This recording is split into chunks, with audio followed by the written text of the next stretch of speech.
Nirmal Singh Gill came to Canada in 1989 as a political refugee. He was a Sikh man, an elder, who was also a devoted volunteer at a Gurdwara in Surrey, British Columbia.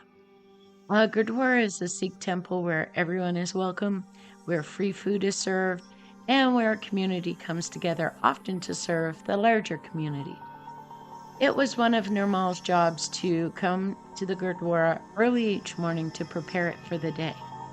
He was 65 years old and living a peaceful life in Canada when on January the 4th, 1998, he spotted 5 young white men vandalizing cars in the parking lot of the Gurdwara.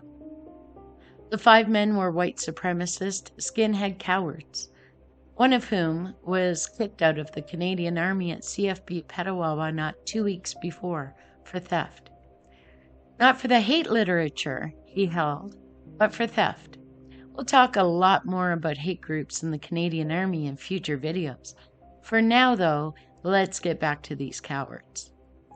They beat the 65-year-old elder to death in the parking lot and then proceeded to brag about it to each other, to other white supremacists, to undercover cops.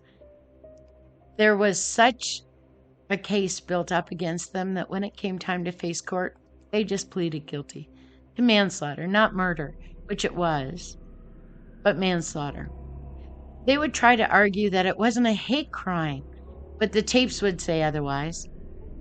They ripped the man's kara, an important part of his identity as a Sikh, off of his wrist while he lay dying on the ground. The defense lawyer would claim the men had no idea that Gill was Indo-Canadian.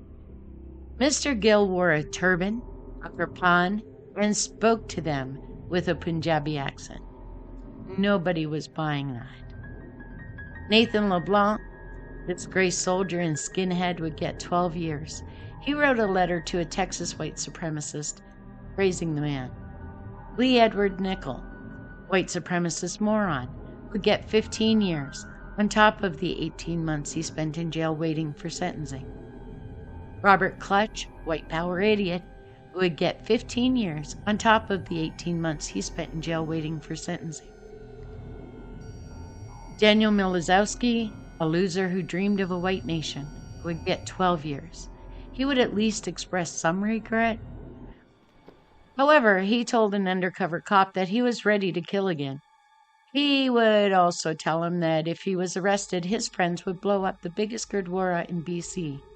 He thought that was the talk of a bold and intimidating man, and it was not. It was the talk of a cowardly and hate-filled mind who didn't have any better ideas for his life. Radislav Sindarik, cowardly racist, would get 12 years. He also expressed some regret, but let's all take that with a grain of salt. Clutch and Sindarik were also planning an attack on a school filled with Sikh children, along with other attacks on groups and individuals. They were all planning to storm a Gurdwara on a killing spree if the police closed in on them. They've all served their time now and they've under the radar. The community has accepted the sentences as the justice they got, understanding that nothing was going to bring back an elder to them. The media would all talk long and hard about how this hate crime was motivated by white supremacist groups. Wrong. These were hateful, violent men to begin with. They found their home among those groups. They turned to white supremacy because they each lacked a conscience and any form of morality. The media also focused on these men rather on Nirmal Singh Gill, barely mentioning him at all, even though his murder deeply impacted the community. When they did, it was usually to ask about how afraid they were of white supremacy. In at least one case, the national broadcaster couldn't even be bothered to spell the victim's name correctly. People can change. I believe that. Even neo-Nazis have changed, and we'll talk about some of them in future videos. Maybe some of these 5 have changed in the 26 years since they did the terrible, hateful thing they did. I hope that for them, even more than I hope that for the community. In the meantime, The community and Canadians will remember the important person here, Elder Nirmal Singh Gill, who sought a peaceful life in Canada, who took care of a Gurdwara, who had family and friends who loved and respected him. He came here searching for a better life, a peaceful one, and he was failed in that. To honor him, we will be dedicating an entire series to videos that raise awareness of the problem of white supremacy in Canada. And I didn't hold much back today. Must be I have a thing about hate crimes and those that perpetrate them. Oh yeah, I definitely have a thing, because I've lived with this my entire life, and I know where it leads. We all should have a thing about it, because here's the thing: if we're not willing to stand up for Mr. Gill, who are we willing to stand up for? If we can't stand against hate and hold tight our neighbors, then what can we stand for?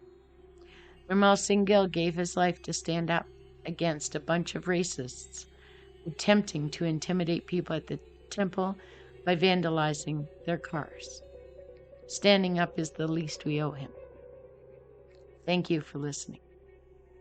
If you're enjoying these videos and want more, don't forget to subscribe and turn on your notifications so that you don't miss any videos. Thank you for watching. We really appreciate it.